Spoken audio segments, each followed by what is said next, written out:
I'll tell you. Okay. Well, I'm Jim Morgan. I'm chaplain here at the Beacon. Been working here since about March. And before that, I was a parish priest for 40 years in various places. Wow, that's great. So you were mentioning the water earlier. I wanted to hear what you had to say about that in a place that I could actually hear you. It was loud out Well, there. I wanted to thank you for it because it's one of the gifts that the clients really do enjoy and really need. I get more questions about where's the water and is there going to be more and when's it going to be put out. They really do find it an important part of their daily lives, especially during the hot weather. So I think it's something that people are kind of disconnected from, because if you live in a home, you don't realize that the homeless don't have access to water, but water fountains have disappeared. You can't find a drink anywhere. And a lot of these people aren't welcome in most of the restaurants or places where they could get water. And so they're very dependent upon the bottled water or other places they might be able to find a few drops of water.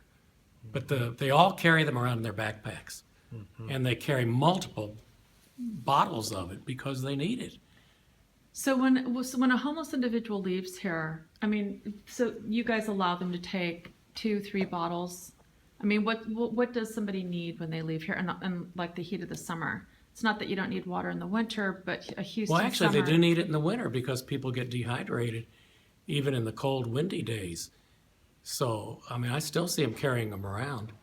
In fact, I saw one guy in my office that had 3 bottles of water that he had bought somewhere and brought in with him this morning because he needed them. That's great. And they're pretty much aware of their needs of hydration. Really? Mm-hmm. And during the summer, it's very crucial. And they don't fight for the bottles, but they sure make a mad dash and are upset if they don't get what they think they should get for the rest of the afternoon or even evening. So, it's not Ozarka, right? I mean, it's this specific program with the word on the bottle, which obviously you've seen them.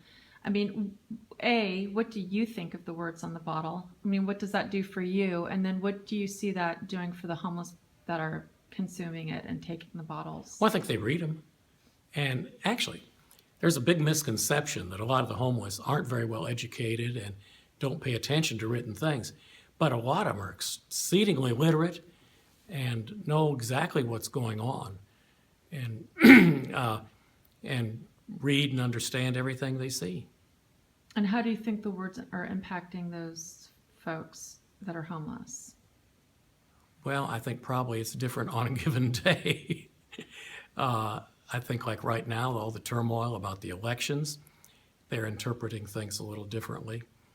I had Bible study in here this morning, and we had 12 people in, and they all wanted to talk a little bit about the election and what was going on and their take on the demonstrations or riots or whatever they're being. What do they think about the demonstrations?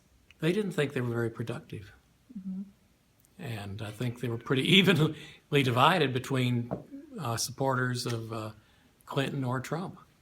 And it's interesting because I made an earlier post today on my live stream, basically speaking out to who, just the world at large. Of course, that could be 68 people because I don't have this huge community, but however, I'm still going to say it.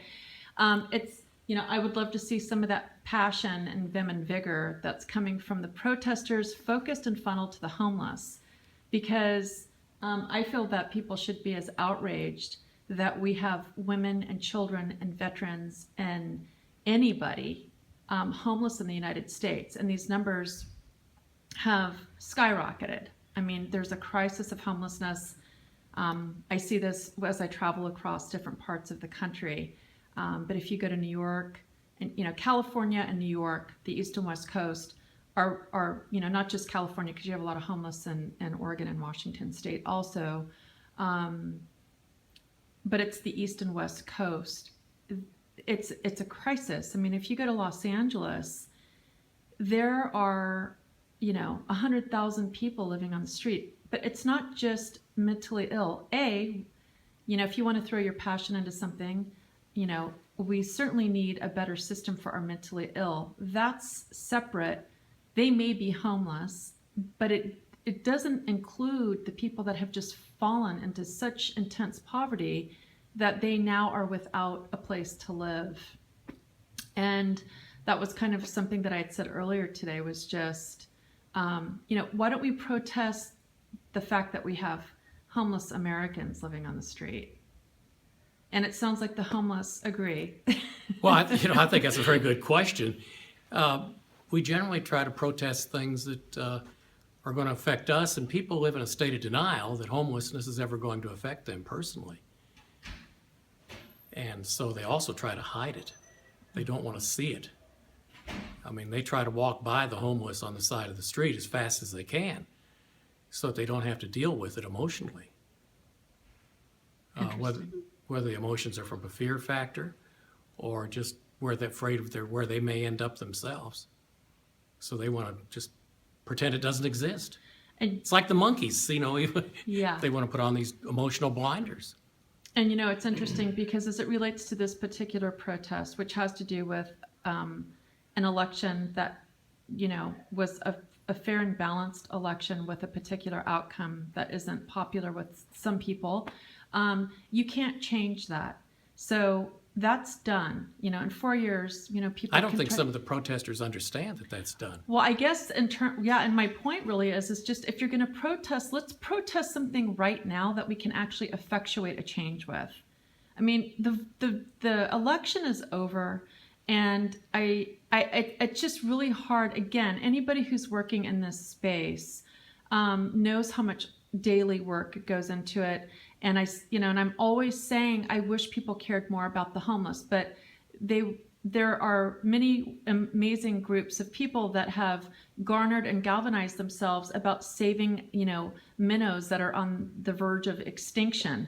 But I don't see that type of passion and intensity that's funneled towards human beings that are literally living in their own feces and urine on the streets, eating and dying and dehydrating in a way that is so inhumane. I mean, it's just really inhumane.